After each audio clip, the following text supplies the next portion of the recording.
Okay, awesome. So in this presentation, I'm going to show you some 5 issues that I've seen with people's PowerPoint slides and how you can fix them. It is a universal truth that almost any presentation has too many slides with too much on them. So here is Exhibit A. And again, this is something Alison just touched on. It's not meant to be an essay that you're projecting up on the screen. Why is this a problem? Apart from, obviously, people can't see it if they're at the back of the room. Or if, as Alison said, they have limited vision. There's also a number of things that the human mind is capable of remembering at once. In the 1950s, George Miller proposed the idea that our working memory can process 7 plus or minus 2 kind of chunks of information at a time, where a chunk could be something like a digit, a word, a face, a chess piece location, something like that. So you want to try and present your information in similar chunks so it can be more easily remembered. How might you do that, you might ask? In a presentation format, the simplest way to do this is to present one idea per slide and not overload with too many slides. So if in doubt, throw it out. Okay, Michelle, I hear you say, and not so much text. Got it, got it, got it. I know the solution to this problem. Bullet points. Yes, bullet points. PowerPoint almost makes you do this, right? Just the format, it comes up without you wanting it to at times. But how many times have you seen a presentation where the speaker used slides that just had bullet points and they read them to you? Yes. It's so tempting to do that when you have a list of bullet points. And here I will explain this cartoon that if you cannot see it, it is a picture saying, here's a remarkable idea rendered lifeless in 127 monochromatic slides that I will read word by word for the next 90 minutes. At multiple conferences, I've even seen people use the laser pointer to follow along with the words as they read, like you do when you're reading to little kids. Please, no, this will send your audience off to sleep. Okay, don't read what's on the screen. I know. I'm just going to say something completely different than what's on the screen instead, right? That's going to work. Well, maybe. If you have a screen full of either text or bullet points and you're talking at the same time, whether they want to or not, your audience has to make a choice. Are they going to read your slides or are they going to listen to you talk? It's impossible for most humans to pay attention to both at the same time. So if there's something you really want people to read, you have to stop talking, hard for me, I know, and give them time to read it. And if you want them to listen to what you're saying, you can't give people a whole bunch of stuff to read. So the best option, or a good option, is to use images as much as you can with kind of a headline summary of the point you want to get across from your slide. You can use the notes feature, as people have mentioned throughout the day, to write longer text, and then you can use presenter view to have them available during the presentation.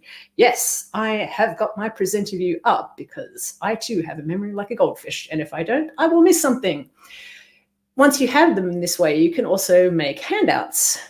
If you've seen that little option, it prints your slide picture up and then it puts the notes underneath, and you can use that as a handout after the talk to get your point across if you feel that there's something you really needed to have in text. Right, great, got it. Images, but not like this. Unless the point of this very, very, very complicated diagram entitled The Agile Landscape is that Agile is very complicated and looks a lot like a transportation network, I don't think this is a good candidate for a slide.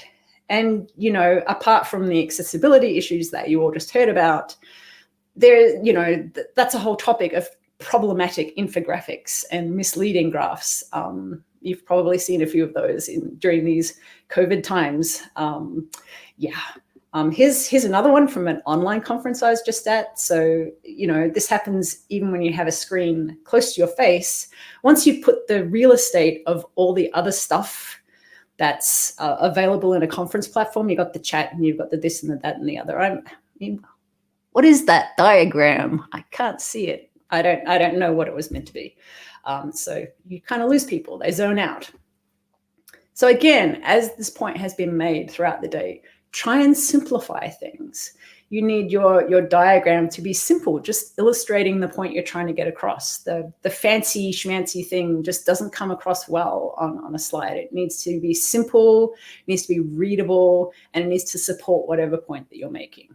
So even a photo that you put up, what did Alison call them? Like decorative images or something like that. It also needs to be relevant, or it's just going to be distracting. Like, oh, look, a quokka.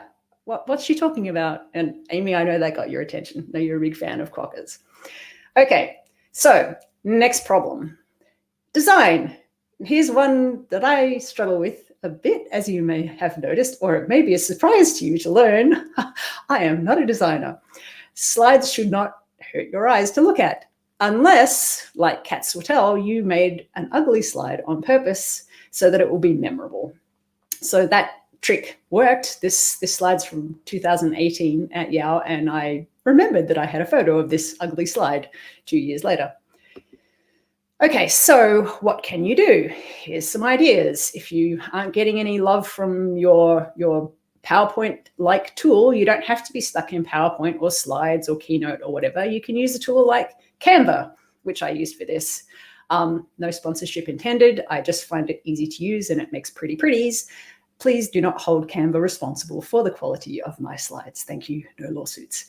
You can also have a crack at hand drawing your slides. And I found Rebecca's talk earlier on today inspirational as someone who is pretty much limited to stick figure.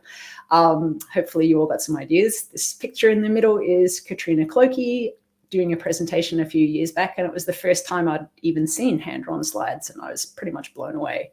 Very cool. Or perhaps you can seek help from an outside source. One of my consultant friends uses a designer called Two Red Dogs. I thought their logo was cute, so there it is, for all of his slides. So maybe if you don't have a budget for that kind of thing, maybe you've got a friend who's good at this stuff, you can bribe with coffee or something. You know, there's a lot of talented people around that might be willing to help you out. Okay, so if you've decided on a tool and you're ready to just charge right in, make slides, yay!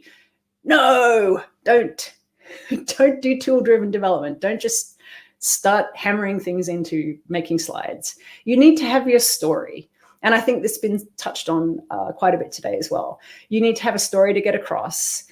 And this is how presentations are made to be more engaging. You need to set out your ideas in a way that the audience will find them memorable. So think of your presentation design, if you will, as a movie storyboard. It's got pictures, and it's got plot lines. And you want to also make sure the audience has a what's in it for me. So what are they going to take away from this talk? You want to be really from the audience's perspective. So an outline, for example, for this particular presentation might be you are at the beginning of your speaking journey and you want to be a speaker that people enjoy listening to. So your challenge is to keep your audience engaged during a talk. And how can this be achieved? So I'm really looking at it from the audience's perspective. Okay, so summary. Here is the TLDR. I am very tempted to read this out because it looks like a list. You see, everybody falls into this. The reason I have this slide like this is because if you are at an in-person conference, I like the idea that people kind of take a photo to remind them of what the talk was about. So I try and give that Kodak moment slide. So here's the Kodak slide. I hope that people would take a photo of this as their main takeaway, which is why it's here in this format, despite all of my other advice. And my last thought is, do you even need slides? There is no law that says you have to have a slide deck.